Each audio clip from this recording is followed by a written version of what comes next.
Hello again, and welcome to the final video in our three-part series on how to carry out dissertation research remotely.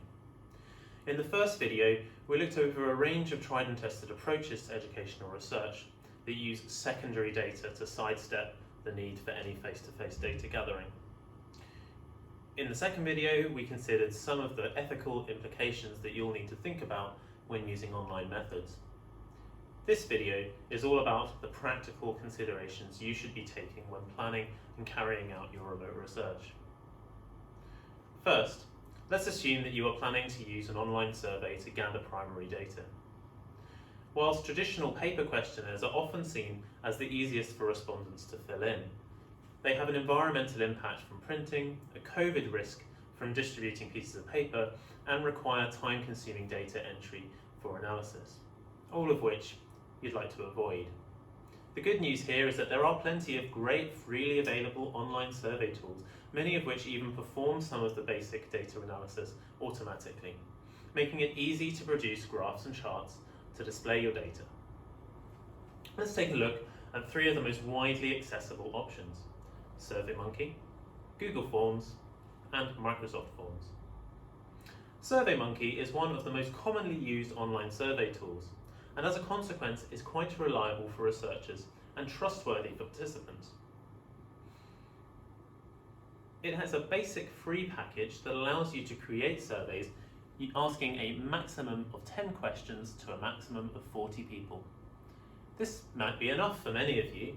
Remember, a good survey should be short, so 10 questions might be a good limit to have. You can design a questionnaire asking multiple choice, checkboxes, drop-down and text box questions that will generate a range of appropriate data. A nice feature of SurveyMonkey is that it gives our participants an idea of how long the survey will take and how far they've already progressed, meaning they're more likely to get to the end and your data will be more complete. But whether or not you use SurveyMonkey, do be clear up front about how long your questionnaire or interview will take to complete. For a more general questionnaire design outlook, take a look at Chapter 7 of Gary Thomas's How to Do Your Research project.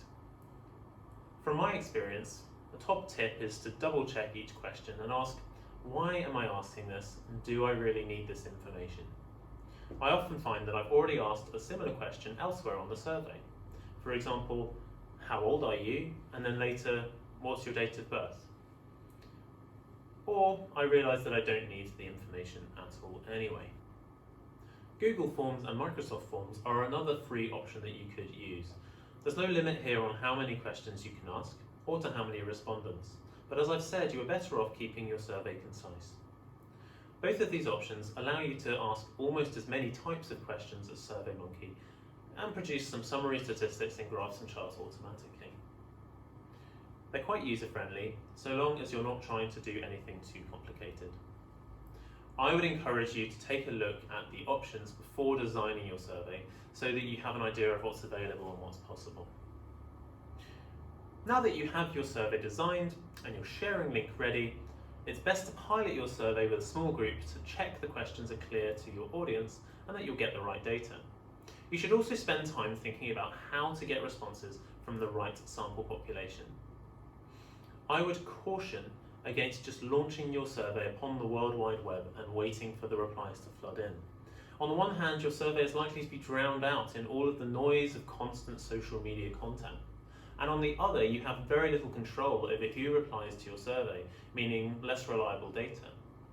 You're more likely to get valuable data by targeting specific groups of respondents by using established networks. For many of you, that network might well be your placement school, and their closed communication networks might be a better place to circulate your survey. For others, you might consider persuading advocacy organisations or support groups to send your survey to their contacts and followers. Give some thought to how long you'll keep your survey open and communicate a clear deadline to participants well in advance. It may be worth sending 1 or 2 reminders to participants whilst the survey remains open. You may be planning to use interviews in your research, and here remote methods are likely to have more disadvantages compared with face-to-face interviews. It's simply not the same as being in the same room, and it can be hard to build rapport with your participants, not to mention the potential technical challenges. However, there are some advantages, for instance cutting down on travel time, and with a bit of creative preparation you can make them work really, really well.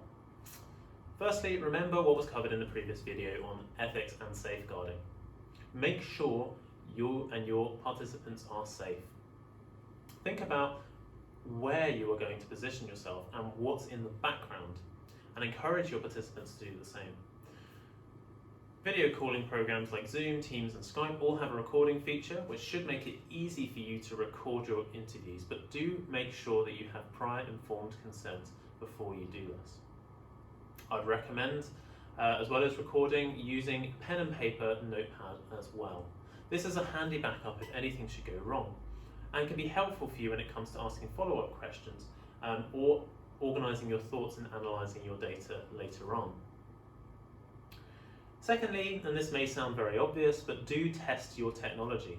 If you're using the internet, make sure your connection is dependable. Whatever software you're using, test it as much as possible before your interviews to make sure that everything you hope will work will actually work. Thirdly, think about how remote interviewing can work to your advantage. Now, here there are probably lots of techniques that you will have come across in your blended teaching and learning for engaging your pupils and your classes in a live teaching scenario. You don't just have to ask verbal questions and listen to a verbal response from your interviewees. You can intersperse these questions with mini quizzes, surveys and comment walls, for example. Microsoft Teams has a bunch of inbuilt features here that use other Microsoft apps, including the Humble Word document or Microsoft Forms, or you could use something like Mentimeter. Now, Mentimeter allows you to quickly create dynamic word clouds, bar charts, and more besides, using your group's crowdsourced data. If you share your screen, your participants will be able to see their answers appearing on that screen. Something like what you can see here in this example from one of my geography lessons. Comment walls, using a service like Padlet, could also allow your interviewees to easily share multimedia data as if they were a set of anonymous post-it notes, with all of the flexibility that that entails. Both of these different packages are online and have a free version that I'm using here. Of course, you will need to tailor these tools to the levels of literacy and tech literacy of your interviewees, and think about the kind of technology that they might be using to communicate. Drawing a picture is obviously far easier on a tablet than on a smartphone, and both of those are far easier than on a laptop.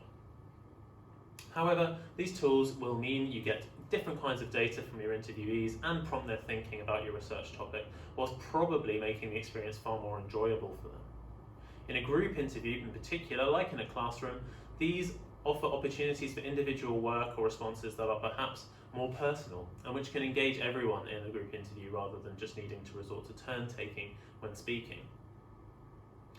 Lastly, make sure your data is stored securely, anonymized if possible, and isn't shared with anyone else. Save your data to a secure cloud service like OneDrive by all means, but make sure that they're not accessible to any other users. Back them up in another secure password-protected location to avoid losing your data or accidentally sharing it with someone else. Once you have completely finished the project, it is normal to retain the data for 5 years before destroying it. This is for several reasons. Firstly, to prove the legitimacy of your findings if asked to do so by your supervisor or board of examiners. Secondly, to respond to participants' requests to access the data. And thirdly, in case you want to use the data for a future project. So there we are. Hopefully this video series has been useful to you. If you're a student, any further questions can be directed to your dissertation or project supervisor. Members of academic staff are welcome to contact the Research Office for any further support. We're excited to see what creative and groundbreaking research you will end up doing. All the best for that.